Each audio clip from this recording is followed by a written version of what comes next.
ஏந்திர சித்தன் ஆன்மீக சேனலை பார்த்து கொண்டிருக்கக்கூடிய அன்பர்களுக்கு பணிவான வணக்கங்கள்.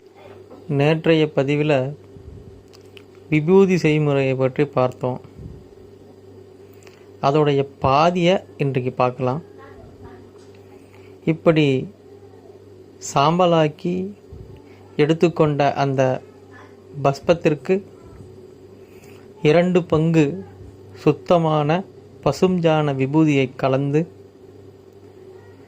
அந்த விபூதியில் ஜவ்வாது, புனுகு இவைகளை கலந்து ஒரு தாம்பாள தட்டில் பரப்பி தேவையான மந்திரங்களை ஜெபம் செய்து வைத்து கொண்டால் இது சுத்தமான நறுமணம் மிக்க ஒரு மந்திர விபூதியாக செயல்படும்.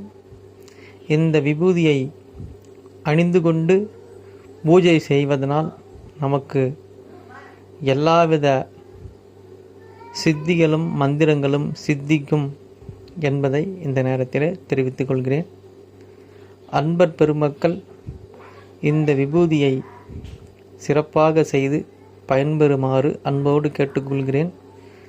இதில் ஏதாவது சந்தேகம் இருப்பின் நீங்கள் தெரிவித்தால் அந்த சந்தேகம் நிவர்த்தி செய்யப்படும் என்பதனையும்